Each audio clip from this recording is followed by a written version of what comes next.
ابھی میں جس عظیم الشان یونیورسٹی کے کھنڈرات پر کھڑا ہوا ہوں یہ مدرسہ امام جعفر صادق علیہ السلام کہلاتا تھا۔ یہ تاریخ اسلام کی وہ یونیورسٹی تھی، پہلا مدرسہ، پہلی یونیورسٹی جہاں سے ہزاروں قرآن، حدیث، فقہ، تفسیر، علم کائنات، الجبرا، ریاضی، فزکس، کیمسٹری اور بہت زیادہ جدید علوم کے بڑے بڑے علماء، سائنسدان، ڈاکٹر اور انجینئر پیدا ہوئے، جس میں امام ابو حنیفہ جیسے فقیہ عالم اور جابر بن حیان جیسے کیمسٹری کے بانی بھی شامل ہیں۔ یہ تاریخ اسلام کی پہلی یونیورسٹی مدرسہ امام جعفر صادق علیہ السلام تھا۔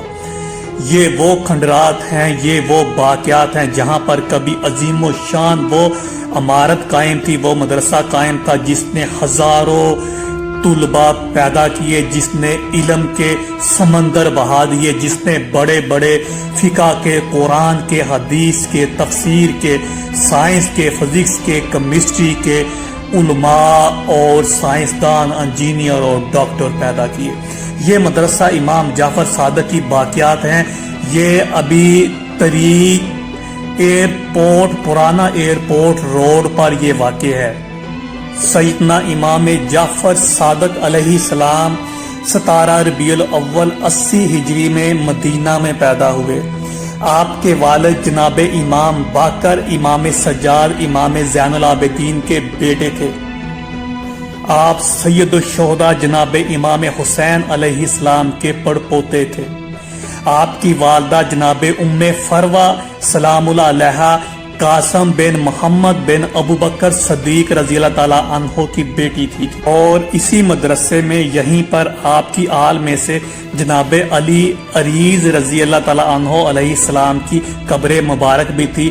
ابھی وہ بھی یہاں پر نہیں ہے، ان کو وہاں سے جنت البقیع میں شفٹ کر دیا گیا۔ یہ یہاں پہ کچھ بنا رہے ہیں، اور یہ جو ہے باقی سارے کھنڈر ہیں۔ ابھی مدرسے کی عمارت پہلے تھی، آج سے کوئی 20-30 سال پہلے، لیکن ابھی اس کا وجود نہیں ہے۔ ابھی صرف اس کی کھنڈر ہیں، کہیں کہیں پتھر ہیں، اور یہ چھوٹا سا اس مدرسے کا حصہ بچا ہوا ہے۔ یہ والی جو آپ بلڈنگ دیکھ رہے ہیں، یہ چھوٹا سا مینار بچا ہوا ہے، باقی یہ پورے کھنڈر ہیں، بیچ میں سے روڈ نکال دی ہے۔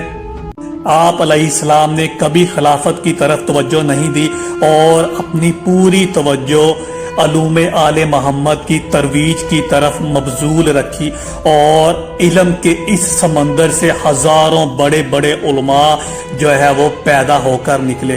لیکن دشمنوں کو پھر بھی آپ کا وجود کانٹے کی طرح کھٹکتا تھا، اور یوں 148 ہجری میں خلیفہ باسیہ خلیفہ جعفر نے آپ کو شہید کروا دیا، اور آپ کو جنت البقیع میں آپ کی دادی جناب سیدہ فاطمہ الزہرا اور آپ کے دادا جناب امام زین العابدین اور آپ کے والد جناب امام باقر علیہ السلام کے پہلو میں سپرد خاک کر دیا گیا۔